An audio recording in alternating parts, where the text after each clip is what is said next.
2초간 침묵사람은 누구나 평생 가슴속에 묻어두고 차마 꺼내지 못하는 비밀 하나쯤은 품고 살아가기 마련입니다. 특히나 우리처럼 앞만 보고 달려온 세대들에게 그 비밀은 때로 명예이기도 하고 때로는 평생을 따라다니는 무거운 멍에가 되기도 하지요. 그 시절, 그 스타, 오늘 이 자리는 화려한 조명 아래 빛나던 스타의 이야기가 아니라 우리와 같은 시대를 버티어낸 한 사람의 깊은 고백을 듣는 시간입니다.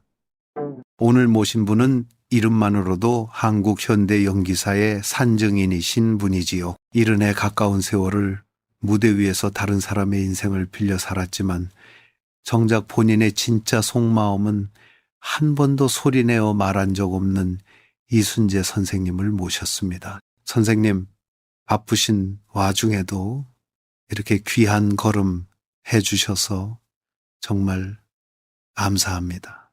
이 자리가 선생님께도 그리고 우리 시청자분들께도 긴 침묵을 깨는 위로의 시간이 되었으면 합니다.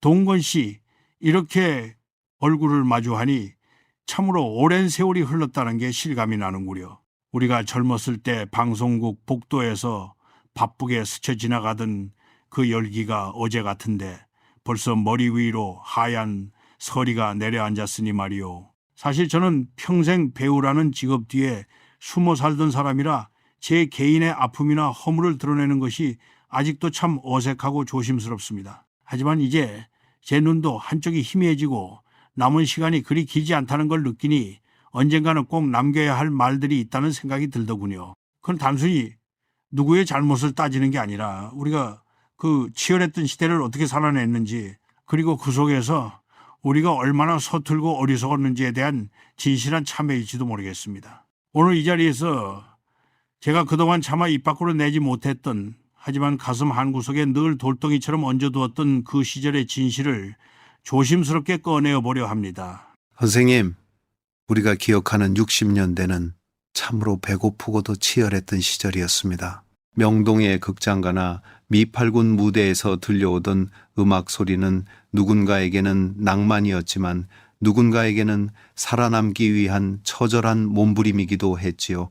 당시 선생님께서도 연극 무대와 영화 현장을 누비며 정말 많은 동료들을 보셨을 텐데 그 중에서도 유독 마음 한구석을 아리게 만드는 한 소녀의 모습이 있었다고 들었습니다. 14살의 어린 나이로 거친 무대에 서야 했던 그 고아 소녀 윤복희 씨의 초창기 모습을 기억하시는지요? 그 시절 그녀가 서 있던 무대는 어떤 온도였습니까? 그때를 떠올리면 가장 먼저 차가운 겨울바람 소리가 들리는 것 같습니다. 그 시절 우리 예술인 치고 배고프지 않은 사람이 어디 있었겠느냐마는 복희라는 그 어린 소녀가 감당해야 했던 무게는 우리 어른들의 것과는 차원이 다른 것이었지요. 어머니는 일찍 떠나고 아버지는 몸과 마음이 망가져 수용소를 드나드는데 14살짜리 계집애가 여관방을 전전하며 길거리에서 잠을 청해야 했으니 그 삶이 오죽했겠습니까? 제가 무대 뒤에서 본 복희의 눈은 그저 예쁜 소녀의 눈이 아니라 굶주린 어린 짐승처럼 날카롭고도 슬픈 빛이 서려 있었습니다.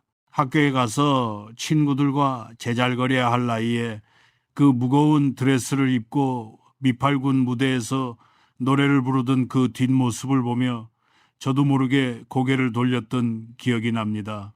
그건 노래가 아니라 살기 위한 비명이었습니다. 배가 고파서 잠잘 곳이 필요해서 내일은 오늘보다 덜 춥기를 바라며 떨리는 목소리로 열창하던 그 아이를 보며 우리는 모두 죄인이 된 기분이었습니다. 선생님의 말씀을 들으니 그 시절의 시린 공기가 여기까지 전해지는 것 같습니다. 우리 세대에게 무대는 예술을 논하기 이전에 삶의 터전이자 전쟁터였죠. 그런데 그런 황량한 곳에서도 어린 복희 씨에게 손을 내밀었던 따뜻한 존재가 있었다고 하더군요. 바로 유주용 씨였습니다. 당대 최고의 엘리트이자 인기 가수였던 그가 왜 그토록 이 어린 소녀에게 지극정성으로 마음을 쏟았던 걸까요? 선생님께서 옆에서 지켜보신 두 사람의 시작은 어떠했는지 궁금합니다. 유지영 씨는 참으로 보기 드문 신사였습니다. 서울대 출신의 5개 국어를 구사하던 엘리트였으니 우리 같은 광대들과는 근본부터 다른 품격이 느껴지던 사람이었죠. 그런 그가 미팔군 무대의 그 험한 분위기 속에서 복희를 보호해주는 방패막이가 되어 주었습니다. 공연이 끝나면 항상 비타민을 챙겨주고 밥은 먹었는지 잠자리는 안전한지 일일이 살피는 모습이 마치 아버지가 딸을 챙기듯 혹은 오빠가 동생을 돌보듯 참으로 지극했습니다. 복희에게 주용 씨는 단순한 선배 가수가 아니라 태어나서 처음으로 만난 구원자였을 겁니다. 부모의 따뜻한 품을 한 번도 느껴보지 못한 아이에게 비타민 하나, 밥 한 그릇이 얼마나 큰 위로였겠습니까? 주용 씨는 복희에게 세상을 보는 법을 가르쳐 주었습니다. 단순히 무대에서 춤추고 노래하는 게 전부가 아니라 더 넓은 세계가 있고 더 가치 있는 삶이 있다는 것을 일깨워 주려 했지요. 그 두 사람의 인연이 20년 가까이 이어지는 걸 보면서 저는 가끔 그런 생각을 했습니다. 저것은 남녀 간의 사랑을 넘어선 어떤 숙명적인 유대감이 아닐까 하고 말이죠. 숙명적인 유대감이라니 참으로 무거운 표현입니다. 하지만 그 따뜻했던 구원이 훗날 가장 큰 아픔으로 돌아오게 될 줄은 누구도 예상치 못했겠지요. 복희 씨는 평생 그분을 가장 아름다운 이름으로 기억하면서도 왜 그 관계를 끝내 지켜내지 못했을까요? 선생님께서는 오랜 세월 그들을 지켜보시며 그들 사이의 미세한 균열을 느끼신 적이 있으십니까? 사랑이 너무 깊어서 오히려 서로를 옥죄게 되는 그런 순간들 말입니다. 사랑은 가끔 독이 되기도 하는 법이지요. 복희는 평생을 떠돌며 살았기에 결혼하면 그저 따뜻한 밥상 차려놓고 남편 기다리는 평범한 가정주부가 되고 싶어 했습니다. 하지만 주용 씨는 복희의 천재적인 재능을 너무나 아꼈기에 그녀를 무대 위에 계속 세우고 싶어 했죠. 본인의 가수 활동까지 접고 아내의 매니저를 자처하며 헌신했지만은 그것이 복희에게는 또 다른 구속이자 일의 연속이었던 겁니다. 남편이 일하러 가고 자신은 집을 지키는 꿈을 꾸었는데 오히려 남편과 함께 전 세계를 돌며 공연 가방을 싸야 했으니 그 마음속에 얼마나 큰 공허함이 쌓였겠습니까? 자존심 때문에 쉬고 싶다는 말 한마디 못하고 속으로 골마갔던 그 세월이 결국은 훗날의 비극을 불러온 씨앗이 되었겠지요. 명예라는 건 겉으로 보면 화려하지만은 그 속을 들여다보면은 누군가의 희생과 억눌린 눈물이 진흙처럼 섞여 있는 법이니까요. 오늘 우리가 이 이야기를 나누는 이유도 바로 그 화려함 뒤에 숨겨진 인간의 나약함을 마주하기 위해서가 아니겠습니까? 유주용 씨라는 인물에 대해 더 깊이 들여다보고 싶습니다. 그는 당시 모든 여성이 동경하던 완벽한 남성이었지요. 독일계 혼혈의 서울대 출신, 그리고 부드러운 목소리까지. 하지만 윤복희 씨에게 그는 단순한 연인이 아니라 삶의 나침반이자 아버지 같은 존재였다고 하셨습니다. 그런데 왜 그토록 완벽했던 보호자가 나중에는 서로에게 가장 큰 상처를 주는 사람이 되었을까요? 선생님께서 보시기에 그 두 사람이 미국 라스베이거스에서 보낸 그 달콤했던 신혼생활 뒤에는 어떤 그림자가 드리워져 있었습니까? 라스베이거스의 화려한 네온사인 아래서 그들은 가장 행복했지만 동시에 가장 불행한 길로 들어서고 있었습니다. 복희는 그곳에서 생애 처음으로 집이라는 걸 가졌지요. 여관방을 전전하던 소녀가 직접 커튼을 달고 이불을 꿰매며 느꼈을 그 안도감을 상상해 보세요. 하지만 그 안도감은 오래가지 못했습니다. 주용 씨는 복희의 천재성을 세상에 알리는 것이 남편으로서의 도리라고 믿었습니다. 자신의 노래를 포기하고 아내의 가방을 들고 전 세계 공연장을 누비는 것이 진정한 사랑이라고 생각한 것이지요. 하지만 복희가 원한 건 세계적인 스타의 왕관이 아니라 남편이 벌어다 주는 돈으로 시장에 가서 찬거리를 사고 집안을 정돈하는 소박한 아내의 삶이었습니다. 주용 씨는 너무나 훌륭한 선생님이었지만 정작 아내가 갈구하던 따뜻한 남편의 자리는 비워두고 있었던 셈입니다. 복희는 남편이 이제 무대는 그만두고 집에서 쉬어라고 말해주길 기다렸지만 주용 씨는 당신은 무대 위에 있을 때 가장 아름다우라고 격려했습니다. 그 격려가 복희에게는 세상에서 가장 잔인한 명령처럼 들렸을 겁니다. 결국 사랑의 정의가 달랐던 것이군요. 한 사람은 무대 위를 비추는 조명이 사랑이라 믿었고 다른 한 사람은 거실의 작은 스탠드 불빛을 사랑이라 믿었으니까요. 그런 동상이몽 속에서 복희 씨가 겪어야 했던 신체적, 정신적 고통은 우리가 상상하는 것 이상이었다고 들었습니다. 특히 아이를 가질 수 없었던 그 상황이 두 사람의 관계에 결정적인 균열을 가져온 것은 아닐까요? 그것은 복희의 영혼을 깎아먹는 일이었습니다. 계약서에 적힌 임신 금지 조항이라는 게 그 시절에는 당연한 관습처럼 여겨졌지만은 한 여성에게는 사형 선고나 다름없었지요.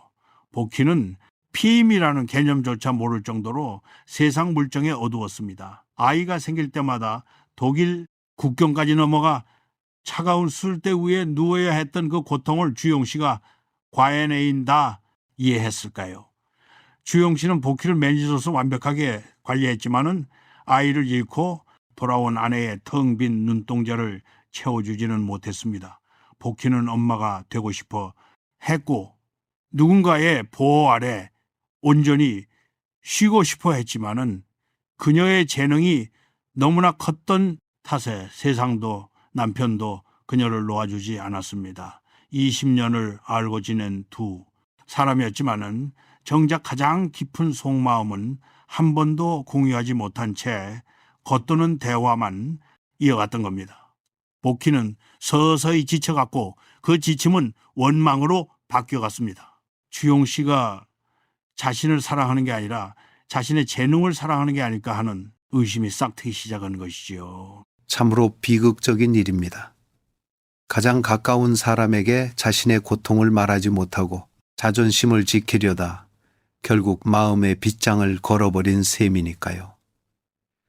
선생님의 말씀을 들으니 그 시절의 성공이라는 것이 얼마나 가혹한 대가를 요구했는지 다시금 느끼게 됩니다. 명예와 책임이라는 이름 아래 숨겨진 그들의 고독이 이토록 깊었을 줄은 몰랐습니다. 우리 시대 남자들은 사랑을 표현하는 법을 배우지 못했습니다. 그저 가족을 위해 자신을 희생하고 아내를 훌륭한 사람으로 만드는 것이 최선이라고 믿었지요. 주용 씨도 마찬가지였습니다.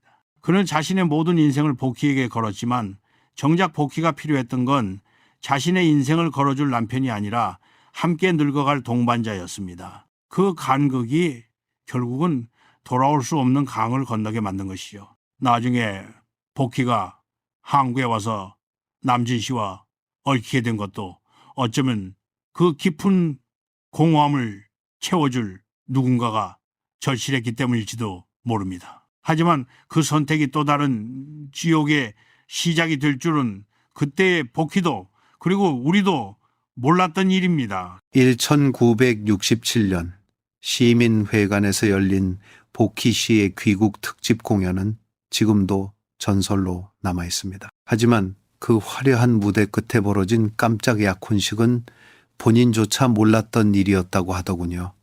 전 국민이 지켜보는 생방송 무대 위에서 자신의 의사와 상관없이 약혼자가 발표되었을 때 그 어린 여자의 마음은 어떠했을까요?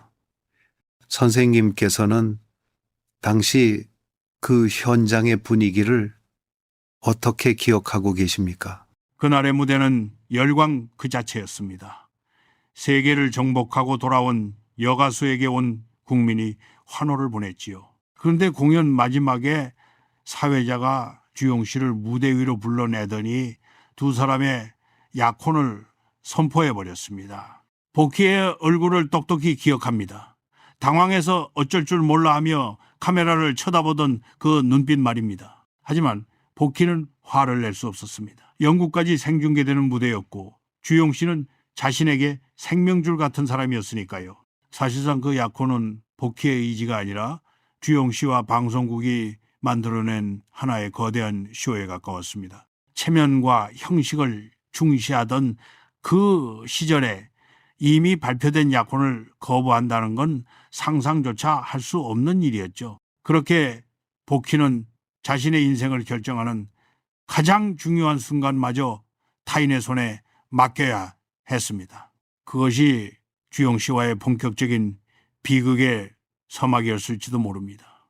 본인의 동의 없는 결합이 과연 얼마나 견고할 수 있었겠습니까? 선생님의 말씀을 들으니 그 시대가 요구했던 체면이라는 것이 얼마나 폭력적일 수 있는지 새삼 깨닫게 됩니다. 복희 씨는 결국 그 상황을 받아들이고 다음 해에 결혼까지 하게 되었지요. 하지만 라스베이거스에서의 생활은 겉보기와 달리 서서히 무너져가고 있었습니다. 특히 남진 씨와의 기사가 터졌을 때 두 사람의 신뢰는 완전히 조각나 버렸다고 하던데요. 남진 씨의 인터뷰가 실린 신문이 미국에 도달했을 때 주용 씨의 자존심은 회복 불가능한 타격을 입었습니다. 주용 씨는 복희에게 모든 것을 바쳤다고 생각했기에 그 기사가 단순한 팬심의 표현이라는 사실을 믿고 싶어 하지 않았습니다. 아내를 의심하기 시작한 남자의 눈은 이미 이성을 잃은 상태였지요. 복희는 억울했습니다. 일 때문에 잠시 한국에 다녀온 것뿐인데 돌아오자마자 죄인 취급을 당했으니까요. 그때 복희가 내뱉은 한마디. 뭐 어때요? 그 친구 괜찮던데 하는 그 홧김의 말이 화근이었습니다. 그것은 남편에 대한 반항이자 10년 넘게 억눌러 왔던 서운함의 폭발이었습니다. 나를 믿지 못하는 당신이라면 차라리 내가 다른 남자를 만나는 게 낫지 않겠느냐는 절규였던 셈이죠. 하지만 주용 씨는 그 말을 진심으로 받아들였고 그때부터 두 사람은 한 지붕 아래 살면서도 남보다 못한 사이가 되었습니다. 말 한마디가 인생을 바꾼다는 말이 이토록 뼈 아프게 다가온 적이 없습니다. 서로를 너무나 잘 안다고 자부했던 20년의 세월이 그 찰나의 오해와 불신 앞에 무너져 내리는 과정이 참으로 허무합니다. 결국 이혼을 선택한 복희 씨가 한국으로 돌아왔을 때 그녀의 상태는 어떠했습니까? 산송장이나 다름없었습니다. 육체는 살아있었지만은 영혼은 이미 라스베이거스 어딘가에 버려두고 온 것 같았지요. 주용 씨는 그녀의 모든 것이었습니다. 아버지였고 스승이었고 남편이었던 사람이 자신을 의심하고 몰아세웠을 때 느꼈을 그 배신감은 무엇으로도 설명할 수 없었을 겁니다. 한국으로 돌아온 복희는 혼자 있는 시간을 견디지 못했습니다. 밤마다 술과 눈물로 시간을 보냈고 그 공허함을 채우기 위해 무언가 극단적인 돌파구가 필요했습니다. 그때 나타난 사람이 바로 남진 씨였습니다. 복희는 자신의 삶을 망가뜨려서라도 주용 씨에게 복수하고 싶어 했습니다. 내가 정말로 그 남자와 사는 걸 보여주면은 주용 씨가 아파할까 아니면 후회할까 하는 어리석은 기대를 했던 것이지요. 그것은 사랑이 아니라 지독한 자기 파괴였습니다. 선생님, 아까 언급하신 임신 금지 조항과 낙태에 관한 이야기는 정말 충격적이었습니다. 한 여성이 예술가로서의 길을 걷기 위해 자신의 모성을 강제로 거세당해야 했던 그 아픔은 오늘날의 시각으로는 도저히 이해하기 힘든 일이지요. 복희 씨가 그 힘든 수술을 마치고 돌아왔을 때 그녀를 맞이했던 주용 씨의 반응이나 당시의 상황에 대해 조금 더 말씀해 주실 수 있겠습니까? 그때 복희는 정말 외로웠을 겁니다. 주용 씨는 냉정했습니다. 수술을 마치고 창백해진 얼굴로 돌아온 아내에게 수고했다는 위로보다는 다음 공연 스케줄을 먼저 확인하던 사람이었습니다. 그는 복희를 한 명의 여자로 보기 전에 세계적인 디바로서 보존해야 할 가치로만 여겼던 것 같습니다. 복희는 나중에야 알았지요. 다른 여가수들은 피임약을 먹거나 나름의 대처를 했다는 것을요. 하지만 14살부터 무대에서 구르며 자란 복희에게는 그런 지혜를 가르쳐줄 어머니도 친구도 없었습니다. 오로지 주용 씨만이 그녀의 세계였는데 그 세계가 그녀의 출산을 막고 있었으니 얼마나 막막했겠습니까? 낙태 수술을 받을 때마다 그녀는 자신의 일부분이 죽어나가는 기분이었다고 했습니다. 그 죄책감이 쌓이고 쌓여 나중에는 하나님께 벌을 받고 있다는 생각까지 하게 되었지요. 두 사람의 관계가 파탄난 근본적인 원인은 어쩌면 그 잃어버린 아이들의 무덤 위에 세워진 가짜 행복이었기 때문일지도 모릅니다. 잃어버린 아이들의 무덤 위에 세워진 가짜 행복이라니 가슴이 미어지는 표현입니다. 그런 고통 속에서도 복희 씨는 대중 앞에서는 늘 밝게 웃으며 노래해야 했지요. 그런 그녀를 곁에서 지켜보시며 선생님께서 느끼셨던 안타까움은 무엇이었습니까? 무대 위의 복희는 천사 같았지만 무대 뒤의 복희는 부서지기 쉬운 유리 인형 같았습니다. 한 번은 공연 대기실에서 복희가 멍하니 벽을 보고 있기에 제가 말을 건 적이 있습니다. 복희야, 무슨 생각을 그렇게 하니? 물었더니 선생님, 저는 죽으면 어디로 갈까요? 하고 묻더군요. 어린 나이에 감당할 수 없는 죽음과 상실을 너무 많이 경험한 탓이겠지요. 그녀는 무대 위에서 에너지를 쏟아붓고 나면 집으로 돌아가 채워질 공간이 필요했는데 주용 씨는 그 공간을 다시 연습과 계약으로 채워버렸습니다. 주용 씨 나름대로는 그것이 아내를 위한 헌신이었겠지만은 복희에게는 숨막히는 감옥이었습니다. 사랑이라는 이름으로 저질러지는 폭력이 얼마나 무서운 것인지 우리는 그때 알지 못했습니다. 그저 성공하면 다행이고 돈 많이 벌면 행복한 줄로만 알았던 무지한 시대였으니까요. 성공의 화려함 뒤에 가려진 그 짙은 그림자가 결국 복희 씨를 극단적인 선택으로 몰아넣었군요. 남편에 대한 원망과 상실감이 뒤섞여 결국 남진 씨라는 카드를 선택하게 된 배경이 이제야 조금씩 이해가 갑니다. 그것은 남진 씨를 향한 사랑이 아니라 주용 씨로부터 도망치기 위한 비명이었던 셈이지요. 그렇습니다. 복희는 남진 씨를 사랑해서 선택한 게 아니었습니다. 주용 씨가 가장 싫어할 만한 일, 주용 씨가 가장 자존심 상해할 만한 일을 찾다 보니 그 기사의 주인공인 남진 씨가 눈에 들어온 것이죠. 자고 남진 씨는 그저 그 시기에 가장 핫한 스타였고 복희의 복수극에 가장 적합한 도구로 이용된 것뿐입니다. 남진 씨 입장에서는 청천벽력 같은 일이었겠지만 복희는 이미 제정신이 아니었습니다. 자신의 인생을 던져서라도 주용 씨에게 상처를 입히고 싶어 했던 그 도끼가 결국 세 사람 모두를 불행의 구렁텅이로 밀어넣었습니다. 우리는 때로 상처받았을 때 가장 어리석은 결정을 내리곤 합니다. 그리고 그 결정의 대가는 평생을 두고 치러야 한다는 걸 복희는 나중에야 뼈저리게 깨닫게 됩니다. 선생님, 아까 말씀하신 그 홧김에 내뱉은 말 한마디가 참으로 무겁게 느껴집니다. 나 나중에 저 남자랑 살 거야라는 그 선언이 결국 현실이 되었을 때 복희 씨의 마음은 승리감이었을까요? 아니면 두려움이었을까요? 주용 씨와의 결별 후 한국으로 돌아와 남진 씨의 구애를 받아들였던 그 시점의 이야기를 좀 더 자세히 듣고 싶습니다. 승리감은 찰나였고 두려움은 영원했습니다. 남진 씨가 다이아몬드 반지를 들고 청혼했을 때 복희는 사실 속으로 겁이 났을 겁니다. 아직 주용 씨와의 이혼 서류도 깨끗이 정리되지 않은 상태였으니까요. 하지만 신문사 기자들이 들이닥치고 약혼 기사가 일면을 장식했을 때 복희는 갈 때까지 가보자는 심정이었습니다. 멀리 미국에 있는 주용 씨가 이 기사를 보고 피눈물을 흘리길 바랐던 거죠. 남진 씨는 정말 순수하게 복희를 좋아했습니다. 당대 최고의 오빠 부대를 거느린 톱스타가 한 여자에게 지극정성으로 매달리는 모습은 누가 봐도 진심이었지요. 하지만 복희의 마음속에는 주용 씨라는 거대한 산이 버티고 있었습니다. 남진 씨와 함께 있으면서도 그녀의 신경은 온통 주용 씨의 반응에 쏠려 있었습니다. 이것은 결혼이 아니라 전쟁이었습니다.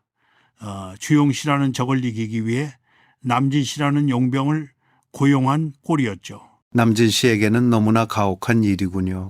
사랑을 믿고 다가온 남자에게 그 사랑이 복수의 도구였다는 사실은 나중에 밝혀졌지만 당시 두 사람의 결혼 생활은 겉으로 보기에 어떠했습니까? 각시와 신랑이라는 노래까지 발표하며 온 국민의 축복을 받았던 그 시절 말입니다. 겉으로는 인꼬부부처럼 보였겠지요. 남진 씨는 복희를 위해 무엇이든 했습니다.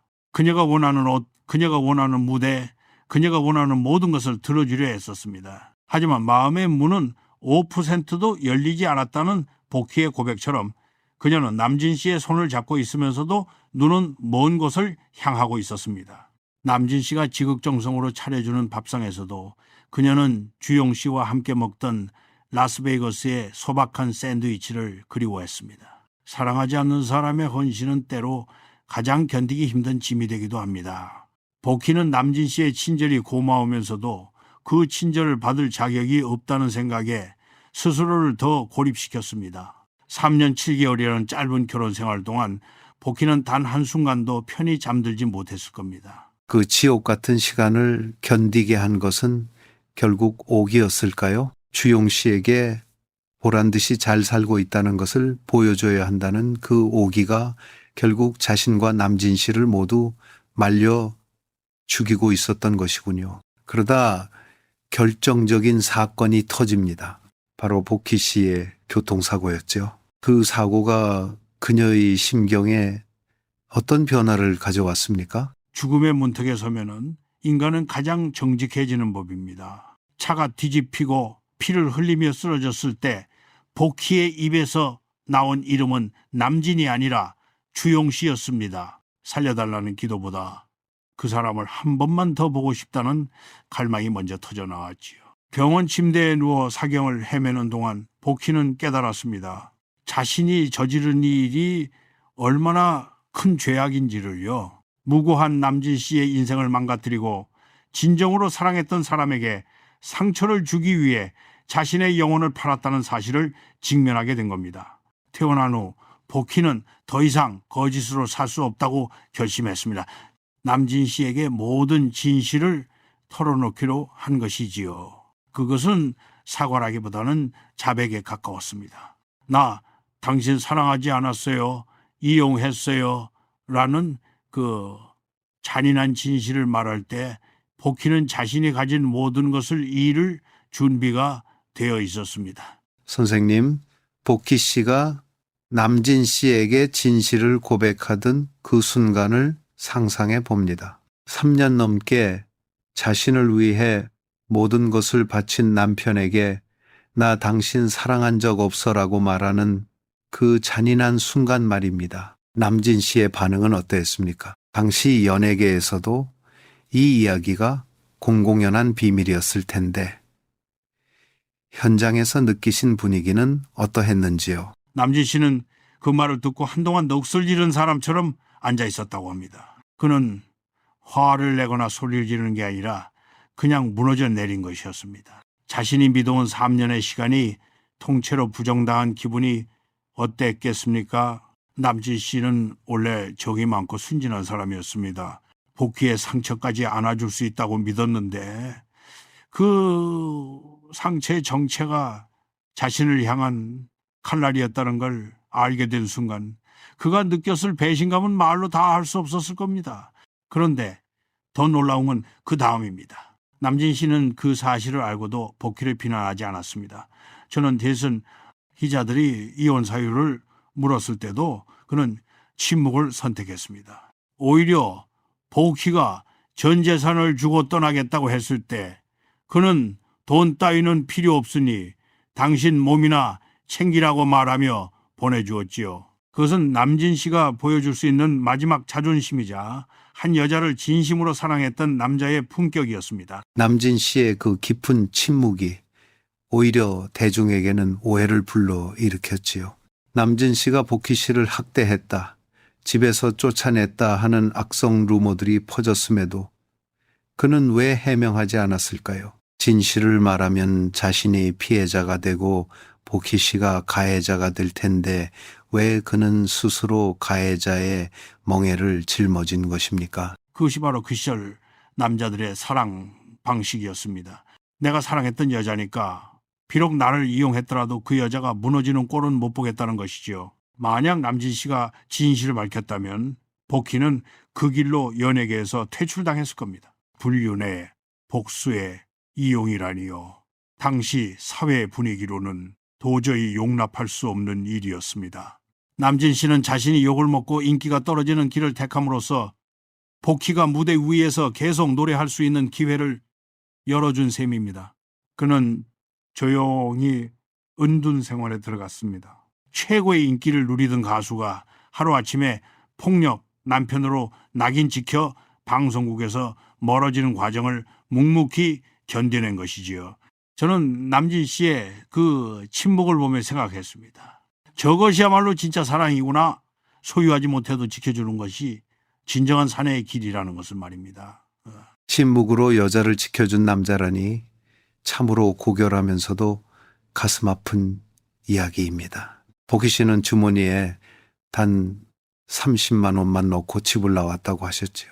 전 재산을 내놓은 것이 그녀에게는 어떤 의미였을까요? 죄책감으로부터의 해방이었을까요?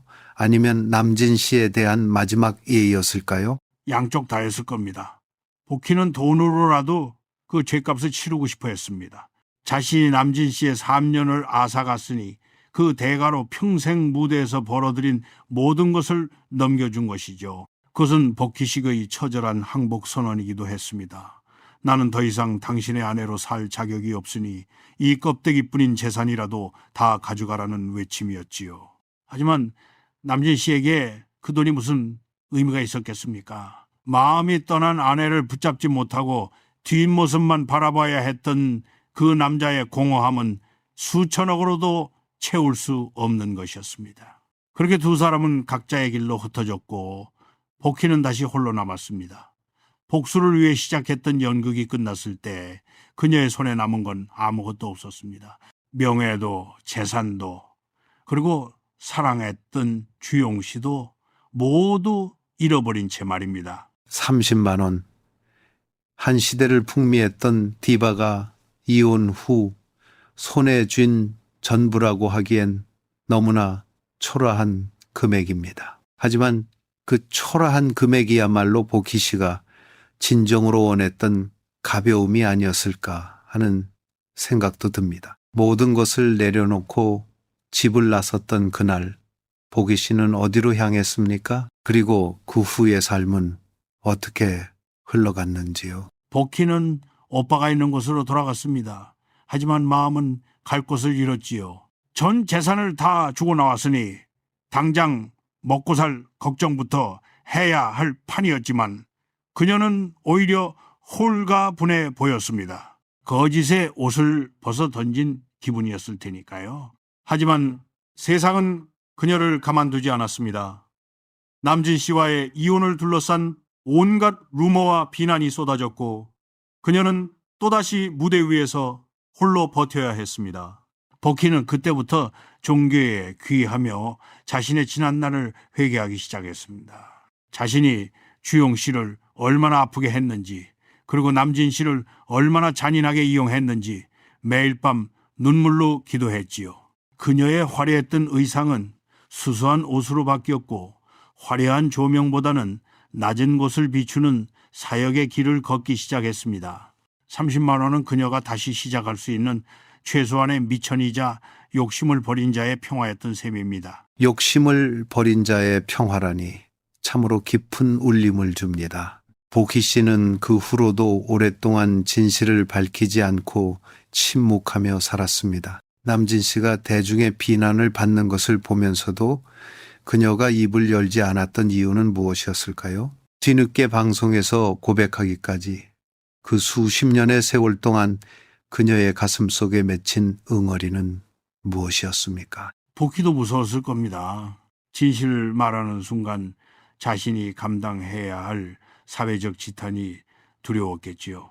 그리고 이미 지나간 일을 들춰서 남진 씨에게 다시 상처를 주는 게 아닐까 하는 염려도 있었을 겁니다. 하지만 시간이 흐를수록 남진 씨에 대한 미안함이 커져만 갔습니다. 남진 씨는 끝까지 입을 닫고 그녀를 지켜줬는데 정작 자신은 비겁하게 숨어 있는 것 같다는 자책감이 그녀를 괴롭혔습니다. 그러다 그녀가 병을 얻고 건강이 나빠지면서 생각한 것 같습니다.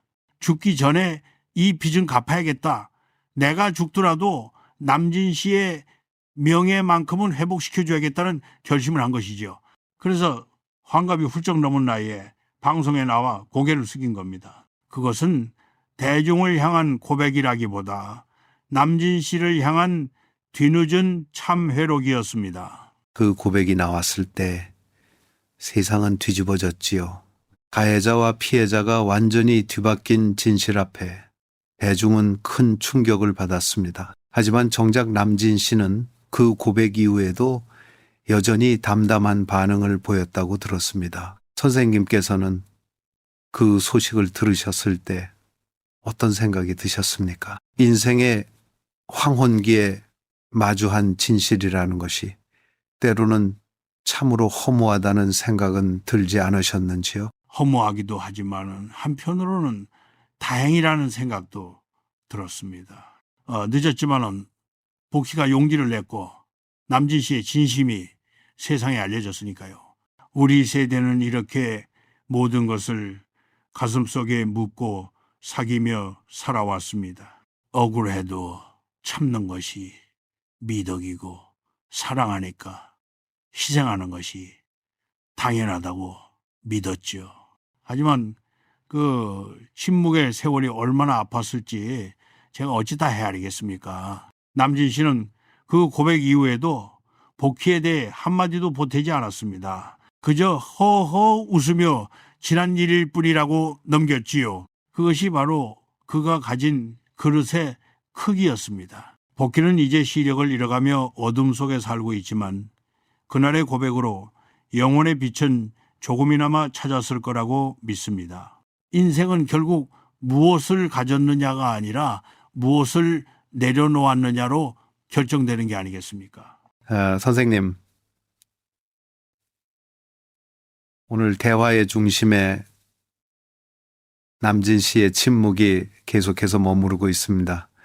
침묵은 때로 웅변보다 더 강력한 메시지를 전달하지요. 남진 씨가 최고의 스타 자리에서 물러나 수십 년간 억울한 비난을 감수했던 그 마음은 도대체 무엇이었을까요? 그가 지키고 싶었던 것은 복희 씨였을까요? 아니면 자신의 사랑에 대한 마지막 예의였을까요? 저는 그것을 사내의 의리라고 부르고 싶습니다. 그 시절 우리 남자들에게 사랑은 단순히 좋아한다는 감정을 넘어 지켜줘야 할 의리였습니다. 내가 한때 아내라고 불렀던 여자, 내가 한때 목숨 걸고 좋아했던 여자가 나 때문에 불행해지는 것을 보는 것은 죽기보다 싫은 일이었지요. 남진 씨는 복희가 자신을 이용했다는 사실에 피눈물을 흘렸겠지만 동시에 그녀가 얼마나 망가져 있었는지도 누구보다 잘 알고 있었습니다. 상처 입은 새가 자신을 쪼았다고 해서 그 새의 날개를 꺾을 수는 없었던 겁니다. 그는 자신의 인기가 떨어지고 사람들이 손가락질하는 것보다 복희가 대중의 돌팔매질을 당해 영영 일어서지 못할 것을 더 걱정했습니다. 그것이 남진 씨가 택한 침묵의 본질이었습니다. 대단한 결단이라기보다 그저 그 사람의 됨됨이가 그럴 수밖에 없었던 것이지요. 참으로 위대한 침묵입니다. 요즘처럼 작은 오해 하나도 SNS를 통해 해명하고 반박하는 시대에는 도저히 찾아보기 힘든 묵직한 사랑이지요. 남진 씨의 그런 태도가 결국은 수십 년 뒤에 복희 씨를 움직이게 만든 동력이 되지 않았을까요? 침묵이 칼이 되어 찌른 게 아니라 따뜻한 솜이 되어 그녀의 상처를 덮어준 셈이니까요. 맞습니다. 만약 남진 씨가 그때 폭로하고 싸웠다면은 복희는 평생 죄책감에 짓눌려 살았을 겁니다. 하지만 남진 씨가 아무 말 없이 모든 것을 안고 가버리니까 복희는 오히려 그 미안함 때문에라도 더 바르게 살려고 애쓰게 된 거죠. 사랑은 때로 가르치는 것이 아니라 기다려주는 것입니다. 남진 씨는 복희가 스스로 깨닫고 돌아올 때까지 수십 년을 기다린 셈입니다. 그 기다림 끝에 복희가 방송에서 눈물을 흘리며 사과했을 때 남진 씨는 비로소 자신의 침묵이 헛되지 않았음을 느꼈을 겁니다.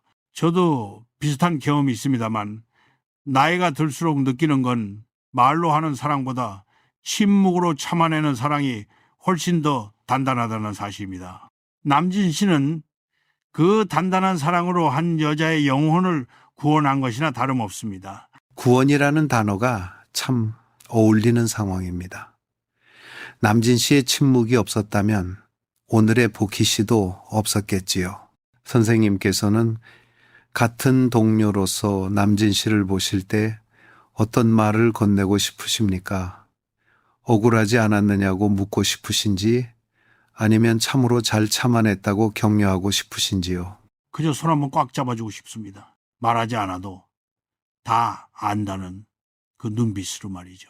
우리 같은 광대들은 평생 남의 눈치를 보며 살지만 남진 씨는 대중의 눈보다 자기 내면의 소리에 더 귀를 기울인 사람입니다. 진정한 영웅은 무대 위에서 화려한 스포트라이트를 받는 사람이 아니라 무대 뒤에 어두운 그늘에서 혼자 짐을 짊어지는 사람이지요. 남진 씨는 그 고독한 길을 묵묵히 걸어왔습니다. 이제는 세상이 그의 진심을 알아주니 저도 마음이 놓입니다. 하지만은 그는 여전히 그 시절 이야기를 하지 않습니다. 여전히 침묵으로 그 기억을 덮어두고 있죠. 그것이야말로 그가 가진 마지막 기품이 아닐까 싶습니다. 과거의 상처를 들춰내어 생색내지 않는 것, 그것이 바로 우리가 본받아야 할 어른의 모습이 아닐까 합니다. 선생님, 이제 이야기가 막바지에 다다르고 있습니다. 복희 씨의 뒤늦은 고백, 그리고 그녀의 현재 모습에 대해 이야기 나누고 싶습니다. 시력을 잃어가며 고독하게 지내고 있다는 소식은 듣는 이들의 마음을 참으로 무겁게 만듭니다. 그녀가 방송에서 평생 용서받지 못할 죄를 지었습니다. 라고 울먹이던 그 장면은 우리 세대에게 어떤 메시지를 던지고 있는 걸까요? 그것은 죽기 전에 남겨야 할 마지막 인간다운 도리였습니다. 복희는 이제 화려한 스타가 아니라 한 명의 연약한 인간으로서 하나님 앞에 그리고 남진 씨 앞에 선 것이지요. 시력을 잃어간다는 것은 세상의 빛은 꺼지지만 내면의 빛은 더 선명해지는 과정이기도 합니다. 그녀는 이제 육신의 눈으로 세상을 보는 대신 마음의 눈으로 자신의 지난날을 복귀하고 있습니다. 내가 그때 왜 그랬을까? 왜 더 일찍 사과하지 못했을까? 하는 회한이 밤마다 그녀를 찾아오겠지요. 하지만 그 눈물 섞인 고백 덕분에 그녀는 비로소 긴 터널을 빠져나온 기분일 겁니다. 용서받지 못할 죄라고 말했지만 그 말을 입 밖으로 내는 순간 이미 절반은 용서받은 것이나 다름없습니다. 진심 어린 참여는 하늘도 움직이는 법이니까요. 늦었지만 용기 있게 진실을 말한 복희 씨, 그리고 그것을 묵묵히 받아들인 남진 씨, 이 두 사람의 모습에서 우리는 인생의 황혼기에 가져야 할 태도를 배우게 됩니다. 하지만 여전히 가슴 한구석이 아린 건 그들이 잃어버린 그 황금 같은 세월 때문이겠지요. 그리고 만약 복희 씨가 그때 그 홧김의 말을 하지 않았다면, 주용 씨와 끝까지 함께 했다면 어땠을까 하는 가정은 부질없는 것일까요? 인생에 만약이라는 건 없습니다. 그 모든 아픔과 실수조차도 결국은 복희라는 인생의 한 부분이었죠. 그 시련이 없었다면 그녀가 오늘날 이토록 깊은 신앙과 겸손함을 가질 수 있었을까요? 물론 남진 씨에게 준 상처는 씻을 수 없겠지만 그 상처를 통해 남진 씨 또한 인간적으로 더 깊어지고 단단해졌을 겁니다. 우리는 고난을 통해서만 비로소 진짜 어른이 됩니다. 복희는 이제 어둠 속에서 살고 있지만 그 어둠은 결코 캄캄한 절망이 아닐 겁니다.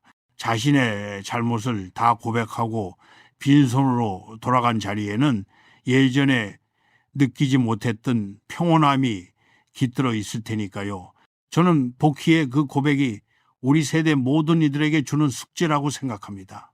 우리도 가슴 속에 묻어둔 누군가에게 미안하다는 말을 전하지 못한 채 밤을 지새우고 있지는 않은지 돌아보게 하니까요. 선생님의 말씀을 들으니 제 가슴 속에도 누군가의 얼굴이 스쳐 지나갑니다. 미안하다는 말 한마디면 될 것을 체면 때문에 혹은 자존심 때문에 끝내 입을 다물고 살아온 우리들의 초상이지요. 복희 씨의 눈물은 결국 우리 모두의 눈물이었던 셈입니다. 이제 그녀에게 남은 시간은 어떤 의미여야 할까요?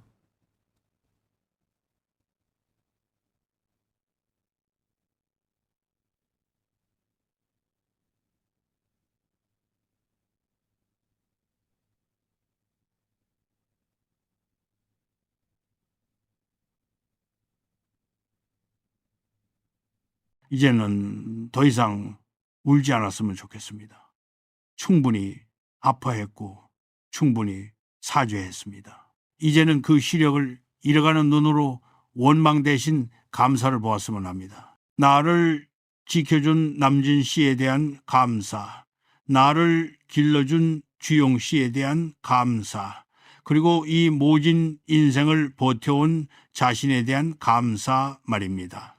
해가 지기 직전에 노을이 가장 붉고 아름다운 것처럼 복희의 인생 마지막 장도 그 참회의 빛으로 아름답게 물들기를 진심으로 바랍니다. 우리는 누구나 죄를 짓고 살지만은 그 죄를 인정하고 고개 숙일 줄 아는 사람만이 진정한 안식을 얻을 수 있습니다.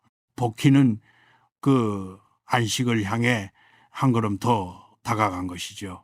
그것만으로도 그녀의 인생은 충분히 가치 있는 결말을 향해 가고 있다고 믿습니다. 선생님, 오늘 이순재 선생님과 함께 윤복희 씨와 남진 씨, 그리고 유주용 씨에 얽힌 길고도 아픈 이야기를 나누었습니다. 화려한 스타들의 스캔들 뒤에 숨겨진 인간의 나약함과 헌신, 그리고 침묵의 가치를 다시금 생각해 보는 시간이었습니다. 이제 긴 대화를 마무리하며 선생님께 묻고 싶습니다. 일평생을 무대 위에서 보내신 선생님께도 혹시 끝내 말하지 못하고 무덤까지 가져가야 할 비밀이나 마음속 응어리가 있으신지요? 허허, 동건 씨. 배우로 산다는 거는 평생 남의 비밀을 내 것인 양 연기하는 직업 아닙니까?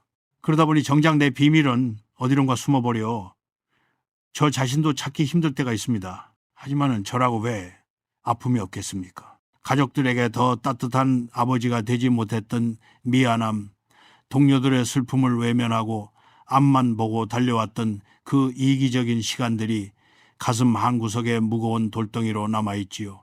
우리 세대는 다 그렇습니다. 사랑한다는 말 대신 묵묵히 일하고 아프다는 말 대신 소주 한 잔으로 달래며 살아왔죠. 오늘 우리가 나눈 이야기는 단순히 남의 연애사가 아닙니다. 우리 모두가 겪었던 그 시대의 고독과 책임, 그리고 표현하지 못한 사랑의 총체이지요. 저도 언젠가는 복희 씨처럼 모든 짐을 내려놓고 빈손으로 돌아가야 할 텐데 그때 제 손에 남은 30만 원은 무엇일까 고민하게 됩니다. 선생님의 그 말씀이 우리 청취자분들의 가슴에도 깊이 밝힐 것 같습니다. 우리는 무엇을 남기고 떠날 것인가? 그리고 무엇을 용서받고 떠날 것인가? 오늘 이 자리가 단순히 과거를 회상하는 것을 넘어 지금 우리 곁에 있는 사람들에게 미안함과 사랑을 전하는 계기가 되었으면 합니다. 선생님, 마지막으로 긴 세월 함께 해온 시청자분들과 동료들에게 한 말씀 부탁드려도 될까요? 아, 여러분, 인생은 참으로 짧습니다. 젊었을 때는 영원할 것 같던 그 조명도 결국은 꺼지기 마련이고 펄펄 날던 기운도 어느새 힘없이 쓰러집니다. 하지만은 우리가 지켰던 그 침묵과 인내, 그리고 뒤늦게나마 꺼낸 진실한 사과는 영원히 남습니다. 남진 씨가 보여준 그 침묵의 무게를, 그리고 복희 씨가 보여준 참회의 용기를 잊지 마십시오. 주변에 아직 말하지 못한 고마움이나 미안함이 있다면 해가 지기 전에 꼭 전하시길 바랍니다. 우리 인생의 무대는 우리가 내려간 뒤에도 기억으로 계속되니까요. 저도 남은 시간은 좀 더 정직하고 따뜻한 사람으로 살다가 웃으며 커튼콜을 맞이하고 싶습니다. 오늘 부족한 제 이야기를 끝까지 들어주셔서 정말 고맙습니다. 건강들 하시고 마음 편안한 밤 되시길 바랍니다. 이순재 선생님, 오늘 정말 귀한 말씀 감사합니다. 선생님의 목소리를 통해 우리 시대의 아픔과 위로를 동시에 느낄 수 있었습니다. 그 시절, 그 스타. 오늘 이 시간은 여기서 마무리하겠습니다. 인생의 거친 파도를 넘으며 묵묵히 자리를 지켜온 우리 모든 아버지와 어머니들께 이 방송을 바칩니다. 여러분의 침묵은 결코 헛되지 않았으며 여러분의 희생은 누군가의 삶의 뿌리가 되었음을 잊지 마십시오. 다음 시간에도 가슴을 울리는 진실한 이야기로 찾아뵙겠습니다. 오늘 방송이 좋으셨다면 구독과 좋아요 그리고 알림 설정 부탁드립니다. 여러분의 관심이 저희에게는 큰 힘이 됩니다. 지금까지 진행의 김동건이었습니다. 편안히 주무십시오. 고맙습니다.